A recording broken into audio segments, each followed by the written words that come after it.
Nitoe hii kitu.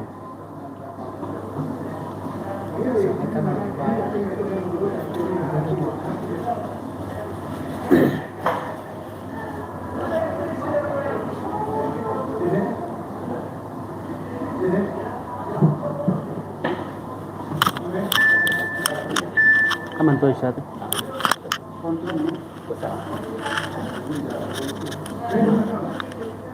Well, fantastic. How are you doing? My name is Shadi Jen. I'm here with my friend Calvin from Global News. So today, we've got a lot to talk about. More things are happening in the country.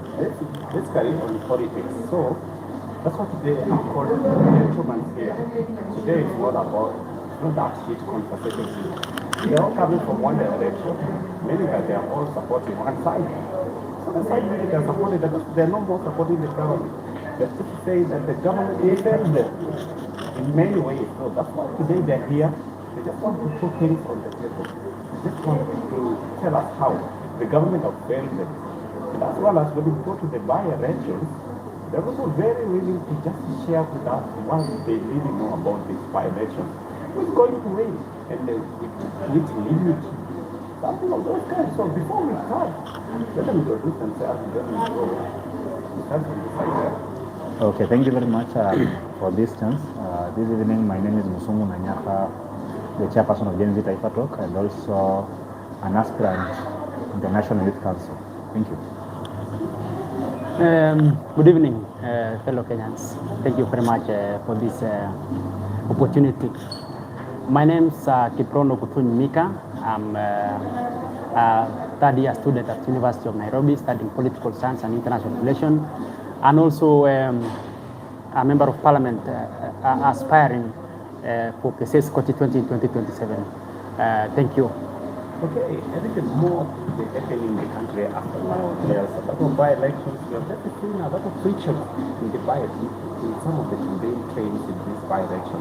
Have you seen those frictions? Maybe the stuff happening in Kaspo earlier this month. There's another one which has happened in Chile, in Malava. Yeah. So I think, what can you say about those frictions happening? Because we saw some shootings in Malava. Yeah. Maybe if you can just take us through the scenario in the water. What happened, then what's the way forward for the country? Yeah. So first, thank you for the question, and that is a constructive question. As you all know, that we have by-elections that are happening in different parts of the country.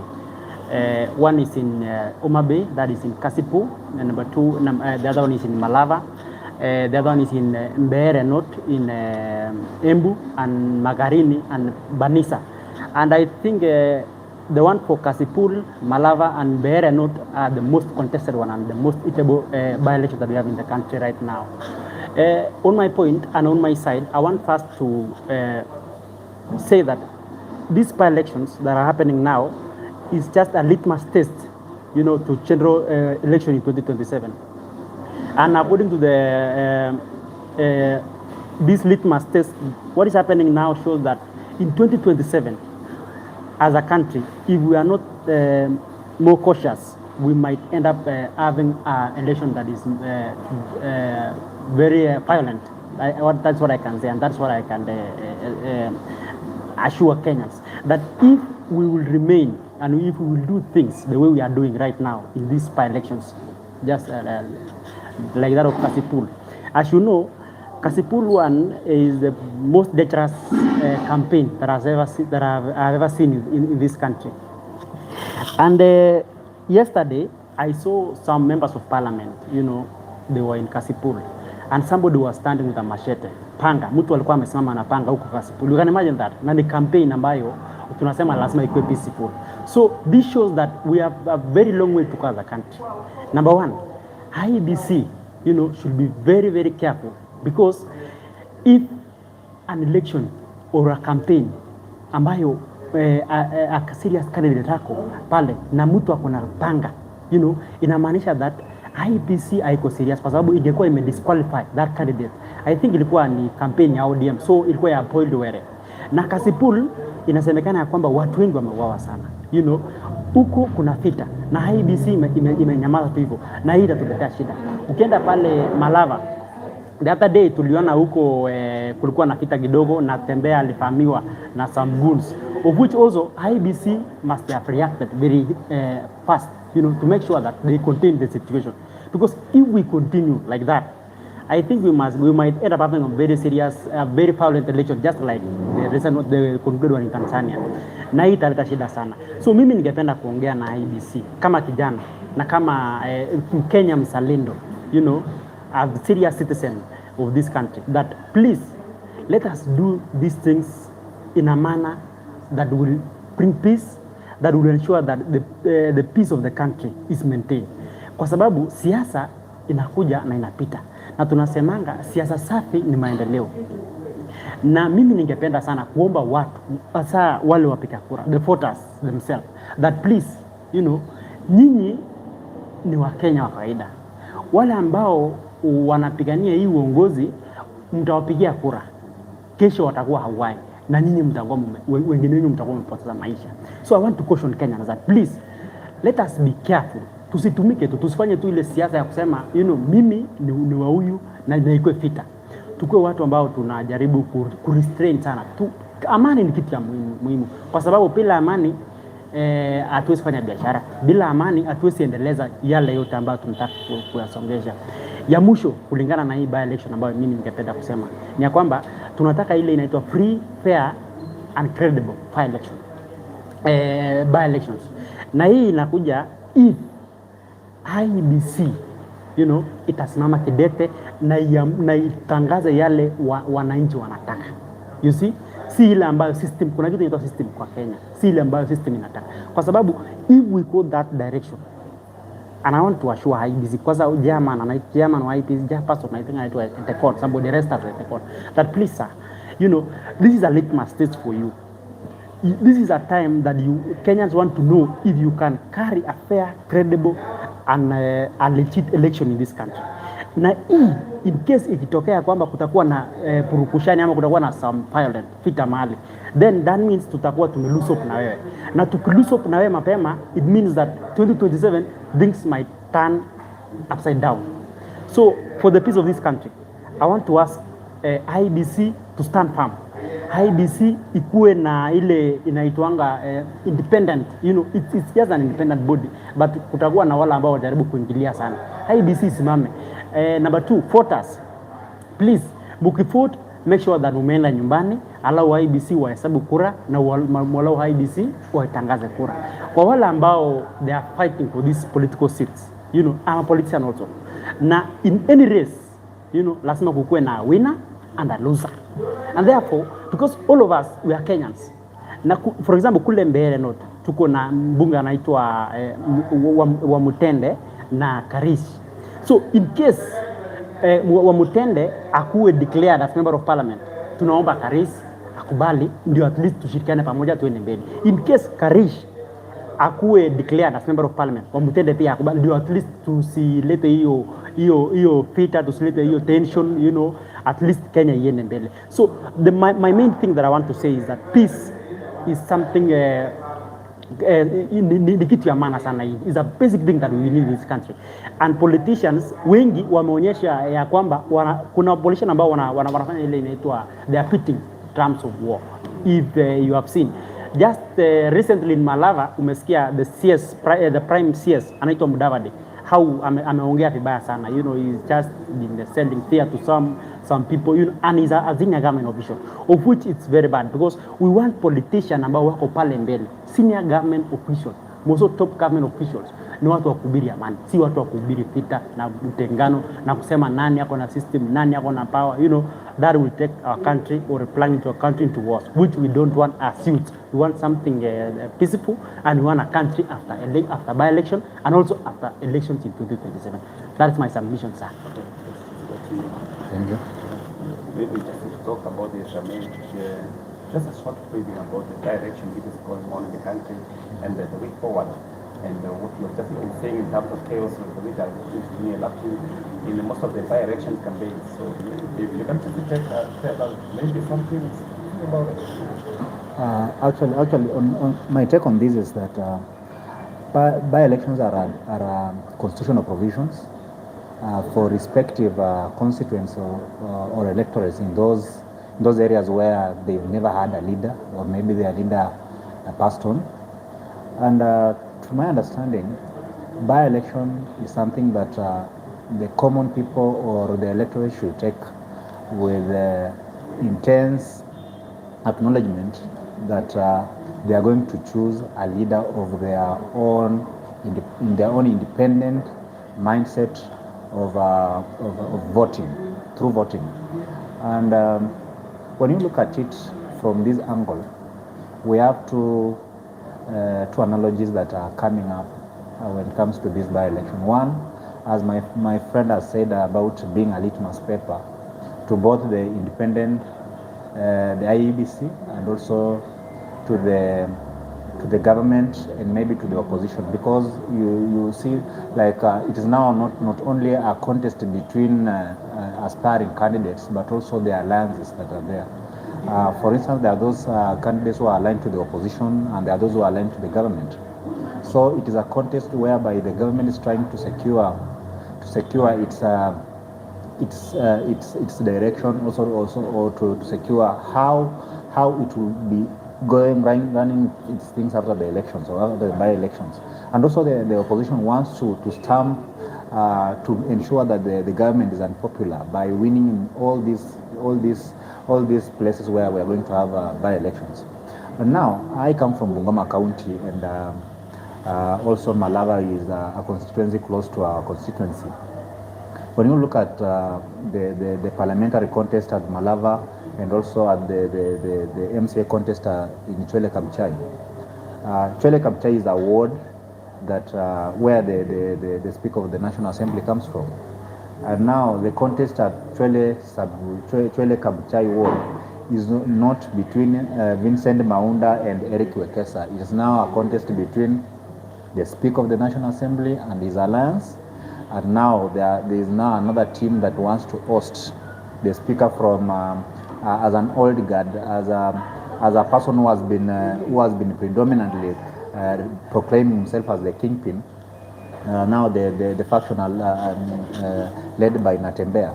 So it's a contest not between Eric and Vincent, but now it's a contest between Natembea and his faction and Wetangula and his faction. And that extends now to the bigger picture of now the government, pro-government, and the opposition. In Malava, the same applies, and also that still applies to Bere and the other places where we are having by-elections. But now, when you look into it deeply, you'll realize that there are no ideologies that are being sold. There are no ideologies that are being sold specifically to the areas of where we are having by-elections. But now the ideologies that are there they are general ideologies, where now each alliance comes in with the ideologies. We've not had enough time, or we've not seen candidly respective candidates selling their agenda. So what I can say is that the electors have not really had time to digest the agendas of the candidates they have. And that's why we find like we are having infights within ourselves or the places we come from respectively where we're having elections. On the issue of this election being mad with violence and confrontations here and there are those people who are in government and who feel like they have the power, they have the machinery, the state machinery to control everything. But there are those people now who are in opposition who feel like the power belongs to the people. They are mobilizing their people, the electors from an organic point of view, without coercion. So we are having a contest also between the organic electorates and the state machinery. And when in that sense, you might find that in as much as we have an independent body, but it's still a body that has been put in that position by the government. So it also becomes a challenge to those candidates who are not aligned to the government. And when people feel like their sovereignty is being taken away, sometimes people confront. You might have seen several confrontations here and there. Now the problem is those in government are blaming those in opposition that they are stage managing the confrontations, and those in the opposition are blaming the government of attacking them. But when you look at it clearly, like for instance, today what happened in Narok, you cannot say that the government cannot say that Rigathi Gachagua stage managed the attack by the police, because you cannot mobilize the police to attack you. And also on that note, when you look at what happened to George Natembeya in Kabuchai, Natembeya has been in the police service. Natembeya has worked as a regional commissioner, and he understands the terrains that are there when it comes to the police service. But now, him joining politics also has brought in a different perception, whereby those people is countering against. There are people who've been in politics, but maybe they are not informed on matters police service. And now, them being in government and him being in the opposition, it creates a scenario where one is fighting with information and the other one is fighting on the basis of politics. When we come to Mbeere and the other side of Magarini, by-elections always happen when we are after elections or we are nearing elections. And when you look at the previous by-elections that we've had, for instance, we had a by-election in 2020 around July in Msambweni after the death of Dori, where Faisal Bader was elected. And the government is always unpopular, as I said. Most of the time, the people always align themselves with the opposition, because the opposition, the agenda or the ideologies of the opposition are always people-oriented. You get. So most people will want to vote for the candidates who are in the opposition, or those candidates who are in the independent as independent candidates. So what I can tell our people is we need to be very vigilant, because after elections, life must still continue. But the government should also ensure that we are going to have free and fair elections, regardless of the alliance we are in, and that will cement the faith that people have in the government. Thank you. Just to add something on these by-elections. Also, as I've said, that this by-election will act as a litmus paper, not only to IBC, but also to the voters, ourselves. But according to me, according to my political view, is that IBC might have failed us up to where we are now. But also, as voters, we have also failed ourselves terribly.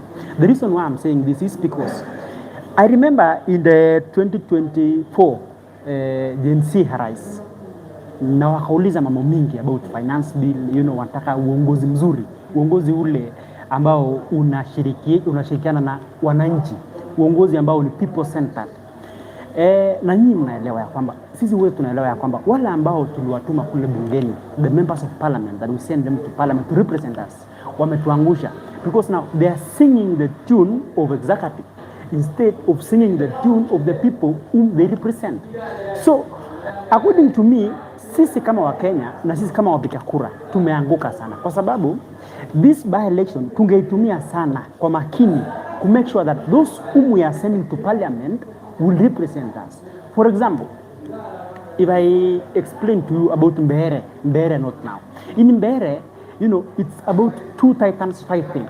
That is Kithure Kindiki, the deputy president, and the former deputy president, Rigathi Gachagua. It's not about a person, a mere boy, or a mere girl, or a farmer, or a milk vendor in Mbeere. It's about Kindiki or Gachagua. So, if you see the side of Kindiki, I have been following these rallies of these people from Kindiki, Gachagua. You will never, ever hear them say that they will do this. What they are just saying is that sisi tuko na Kindiki side is saying that we are the state. We have the power, we have the resources, and the Gachagua side is saying that I'm the kingpin of Mountkenya.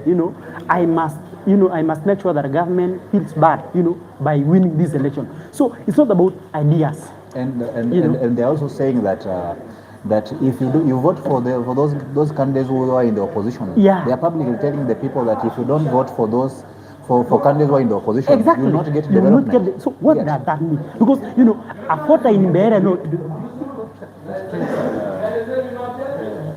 Okay, see, the thing the government when we just going to they're supposed to tell those people what to do as if we come at after being elected, the two shares which everybody that just like in a constituency, those CDS, seniors enough come to the MPs, you know, the MPs to go and support their people. Also, the second thing that since it's in the public that if you're not going to vote this person, you're not going to get the government. Inafaa kuwa ni kama ati after they have taken, they voted in, now the people in our attack here, the state is attacking. Are they not going to be given the shares to come to the constitution? Actually, you see, on matters development or any resource that comes from either the national government or maybe the county government, it must